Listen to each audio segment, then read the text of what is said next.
Let me tell you something about pride. I had it in abundance. 4 tours across the contested rim, 17 commendations, and a reputation that made junior officers straighten their posture when I walked past. My name is Commander Kleet of the Vorzak Imperial Guard, and I've trained some of the deadliest soldiers in 3 sectors. So naturally, when the Academy assigned me to oversee an advanced combat certification course for veteran soldiers, I expected a routine few weeks.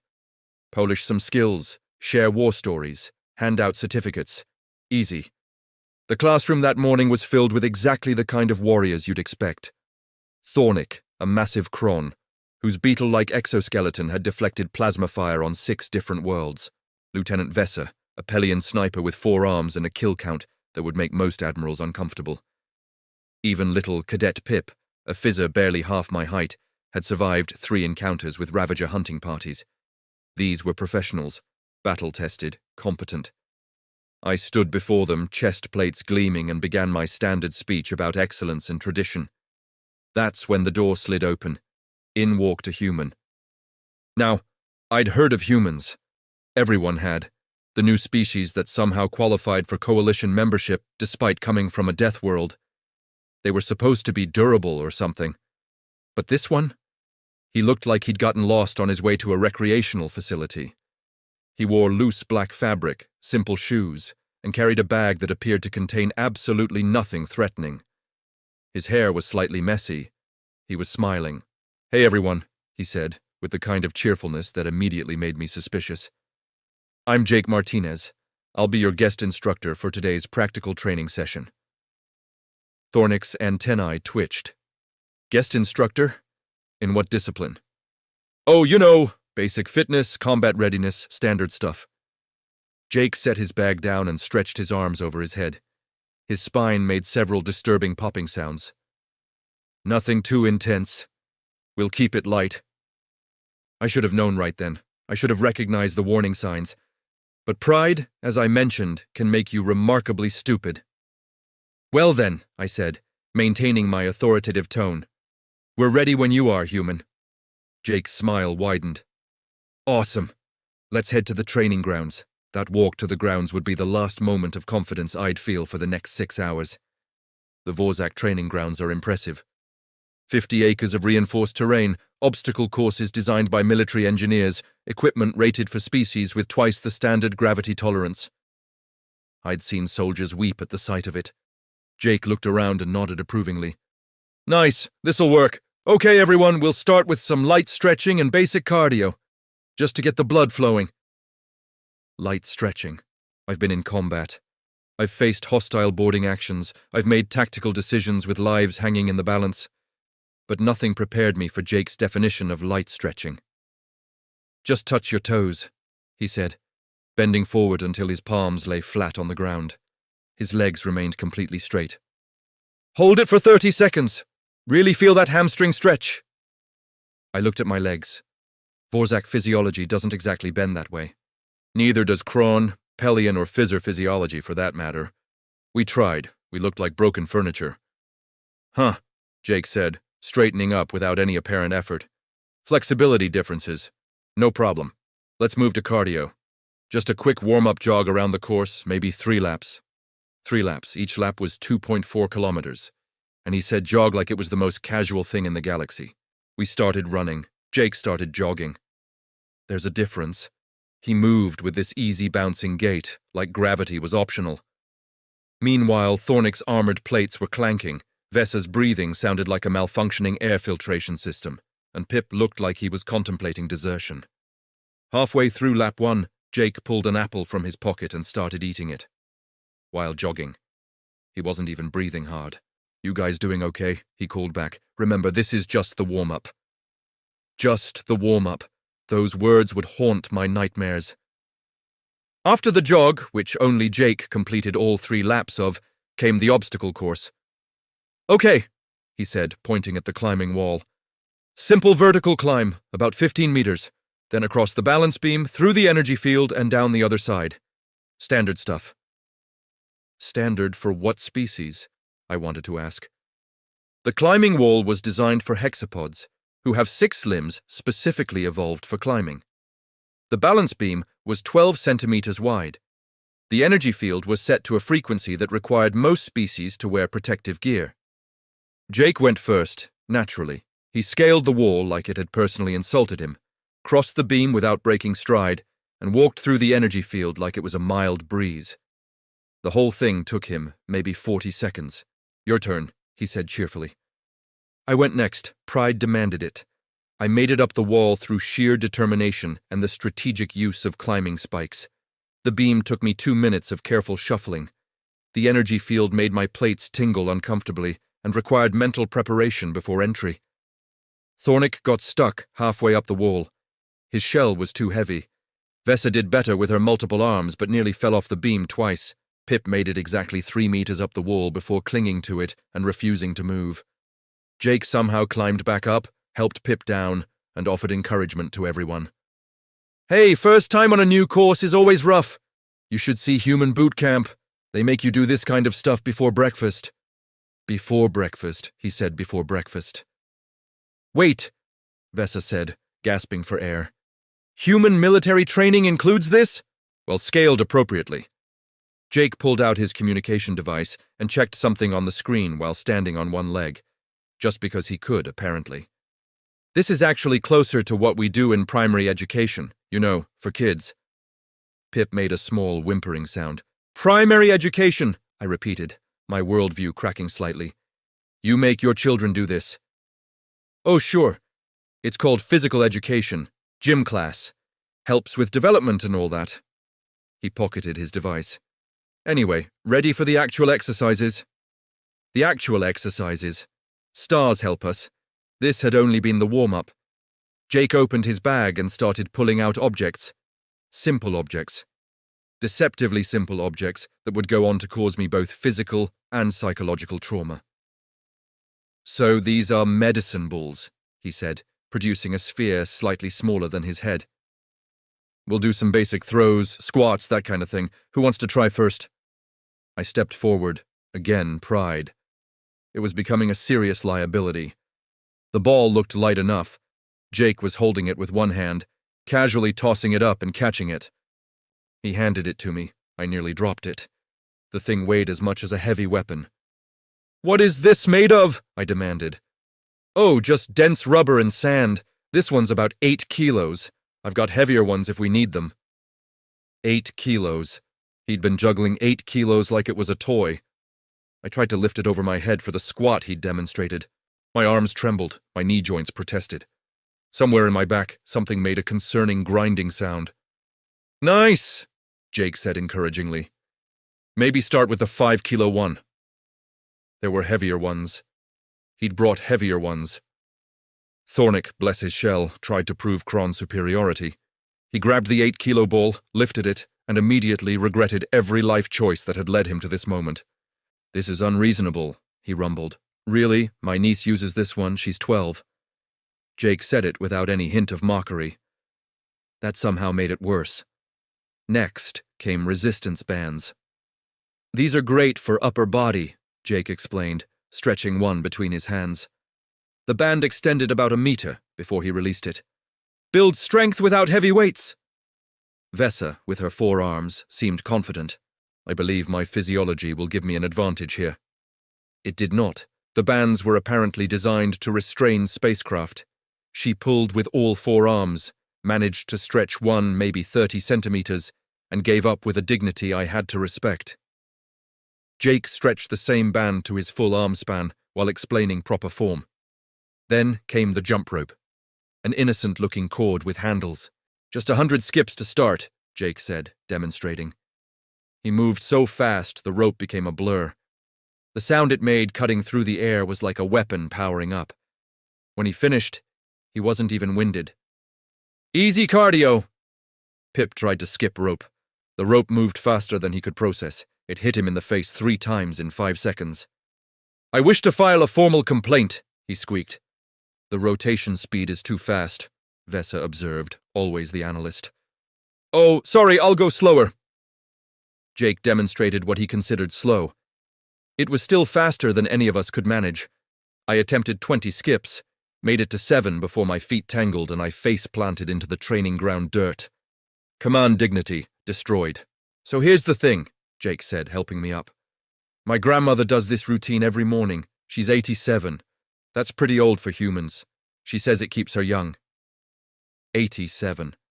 An elderly human female had more physical capability than a room full of veteran soldiers from across the galaxy. Thornick spoke what we were all thinking. Are all humans like this? Or are you some kind of elite warrior? Jake laughed. Me? No way. I'm an architect. I just do some boxing on weekends for fun. You know, recreational stuff. Recreational. This entire traumatic experience was his idea of recreation. We took a break after that, mainly because Pip had stopped responding to verbal commands and was just staring at the sky, questioning his existence. After what Jake called a quick water break, and what I considered a desperately needed medical timeout, he clapped his hands together. All right, let's do some friendly sparring, hand-to-hand combat practice. Who wants to go first? The silence was profound. Everyone suddenly found the ground very interesting. Come on, Jake said. It'll be fun, just light contact, practice technique. My pride, that cursed, stubborn thing, forced my mouth open. I'll spar with you. Jake's face lit up. Awesome. Okay, standard rules. Tap out if you need to. We'll go to first clean hit or submission. I stepped into the sparring ring, rolling my shoulders. 4 tours of combat, 17 commendations, advanced training in 3 martial disciplines. I could handle 1 human architect. We bowed, touched fists, and began. I opened with a feint, testing his reaction time. Fast, very fast. He swayed back, smiled, and suggested I keep my guard higher. I adjusted and threw a combination strike that had won me tournaments. He blocked, deflected, and somehow ended up behind me, tapping my shoulder. Nice aggression, he said, but watch your footwork. I spun, frustrated now, and used a Vorzak sweep technique that should have put him on the ground. He jumped over it, landed lightly, and countered with a movement so fast I barely saw it. Suddenly, I was the one on the ground, looking at the ceiling. You okay? Jake asked, offering a hand. That was a great effort. You've got good instincts. I took his hand. He pulled me up like I weighed nothing. Again, I said. We went again, and again. He dodged everything. When I managed to force him into blocking, it was like hitting a reinforced wall. When he struck back, it was controlled, precise, and completely unstoppable. After the 5th time I hit the mat, I finally understood. He wasn't just beating me, he was teaching while beating me. Okay, I gasped. I yield. Thornick stepped forward. My turn. Perhaps a larger opponent will provide more challenge. 10 seconds. That's how long Thornick lasted. Jake used the Kron's momentum against him, guided him into a roll, and suddenly, 200 kilos of armored warrior was upside down, confused and defeated. Vessa tried using her forearms to grapple multiple angles simultaneously. Jake treated it like a puzzle, systematically neutralizing each limb until she was wrapped up in her own arms. Even Pip gave it a try, using his small size for speed. Jake just sidestepped, let Pip tire himself out, and caught him mid-leap like picking up a pet. After demolishing everyone in the class, Jake sat down on a bench and took a drink from his water container. You guys have great spirit. Seriously, lots of potential. How? I asked. It was all I could manage. How what? How are you this capable? You said you're not a combat specialist. Oh, I'm not. I design buildings. The sparring is just a hobby. I do it twice a week at a local gym back home. He paused. Actually, I'm probably one of the less athletic people in my friend group. Less athletic. This nightmare was less athletic than his peers. What do your actual combat specialists train like? Vessa asked, horrified curiosity overcoming her. Jake thought about it. Well, human special forces train in basically every environment. Desert, Arctic, underwater, zero gravity. They do weeks of sleep deprivation exercises. Survival training where they're dropped in hostile territory with no supplies. That kind of thing. That sounds like torture, Pip said quietly. Yeah, it's pretty rough. But they volunteer for it. Jake stood up and stretched. Anyway, I think that's enough sparring for today. You all did great. We hadn't done great. We'd been systematically dismantled by someone who does this for fun twice a week. The realization was setting in, cold and uncomfortable. If this was what an average human with a hobby could do, What were their actual warriors capable of? I didn't want to know, but I had a feeling I was going to find out. We took a longer break after the sparring. Partly because Jake insisted, partly because several of us needed medical attention. Nothing serious, just wounded pride and strained muscles we didn't know we had. I found myself sitting with the others in the rest area, everyone unusually quiet. Thornick was the first to break the silence. "I'm looking up humans," he said, staring at his datapad. "I need to understand what we just experienced." That started a rush. Everyone pulled out their devices and started researching.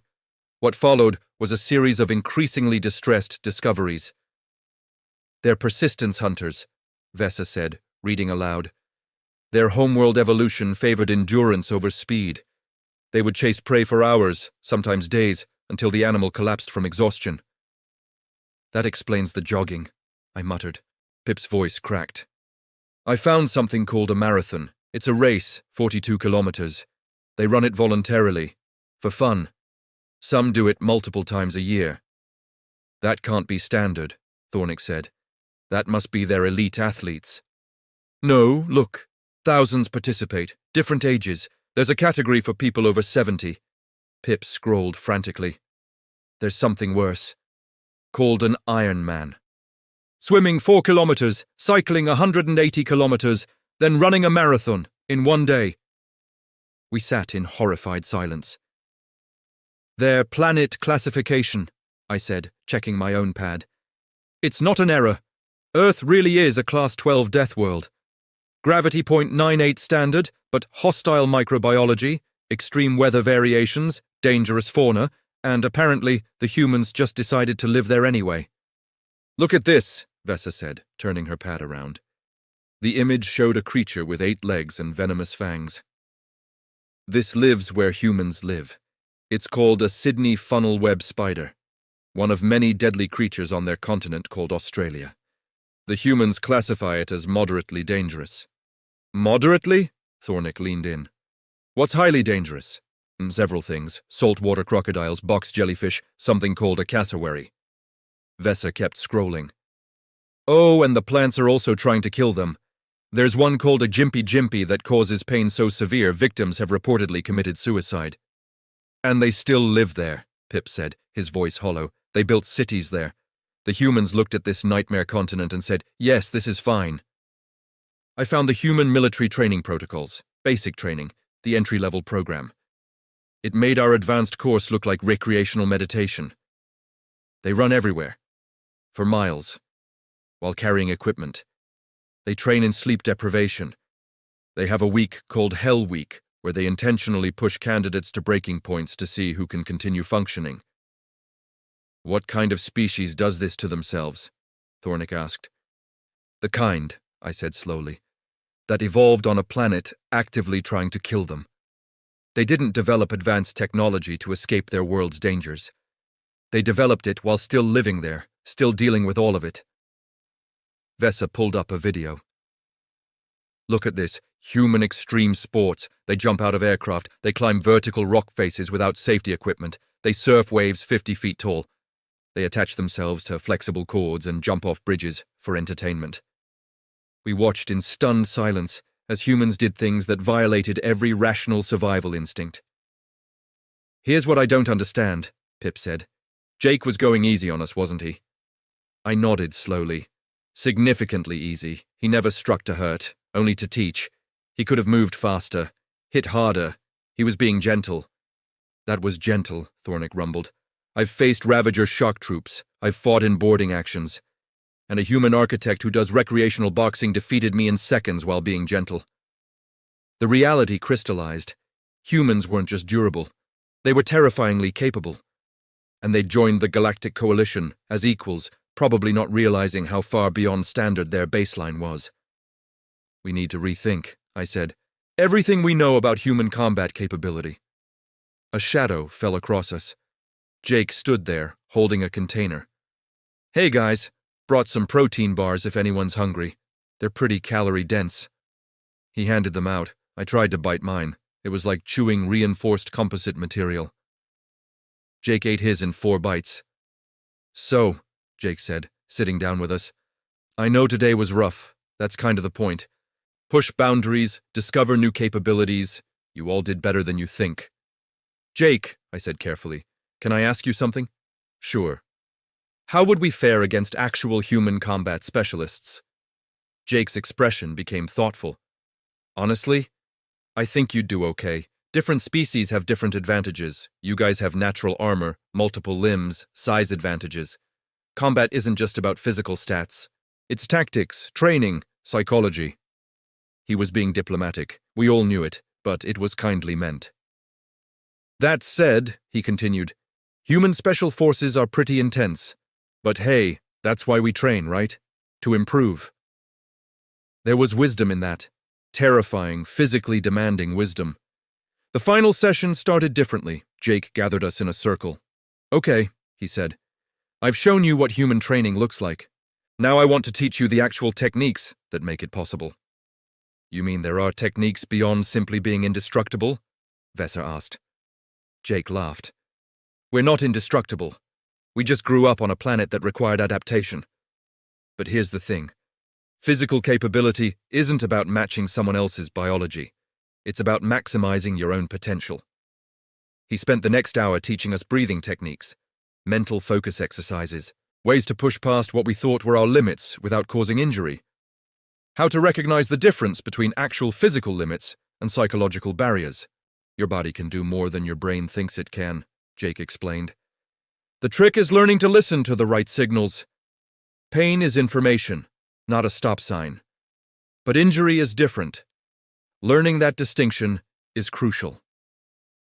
We tried the obstacle course again, this time with Jake's coaching on technique rather than just brute force. Thornick made it up the wall by using momentum differently.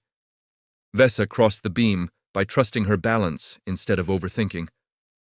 Pip got halfway up before his arms gave out, which was halfway more than his first attempt. I made it through the entire course. Slower than Jake, obviously. Slower than I wanted. But I finished, and I understood something I hadn't before. The course wasn't designed to be easy. It was designed to show you what you were capable of when you stopped limiting yourself. See? Jake said, as I cleared the final obstacle. Not about matching human standards, about exceeding your own previous standards. We gathered at the end of the session, exhausted, but different somehow, changed. I've trained soldiers for 15 years, I said to Jake. I thought I knew what elite training looked like. Today humbled me significantly. That's not a bad thing, Jake replied. Humility makes you teachable, pride makes you brittle. Thornick approached, extending a claw. I owe you an apology, human. I assumed you would be a waste of time. Instead, you've shown me I've been coasting on past achievements, instead of pushing for new ones. Jake shook his claw. Hey, you've got combat experience I'll never have. We all learn from each other. Where are you assigned next? Vesa asked.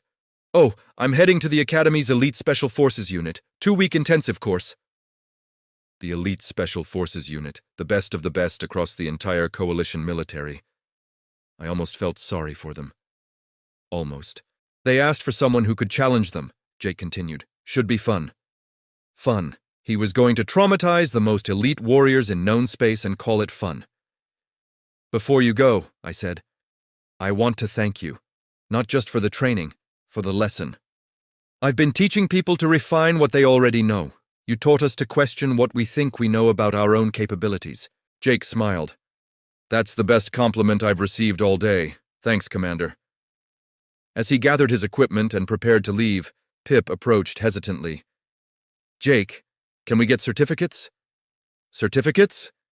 That say we survived training with a human. I feel like it should be documented. Jake laughed. Tell you what, I'll send you all completion certificates. You've earned them. After he left, we sat in the training grounds, watching the sunset. Nobody spoke for a while. We were too busy contemplating our place in a galaxy where humans existed. Next week, I finally said, we're implementing some of Jake's training methods into our regular curriculum. Modified for non-human physiology? Vesa asked hopefully. Significantly modified, I confirmed. But the principles stand. We've been training to maintain capability. We should be training to expand it. I still think humans are slightly insane, Thornick said. Probably, I agreed.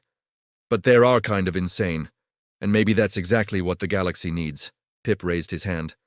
Can we not do the jump rope thing, though? I have trauma. We all laughed.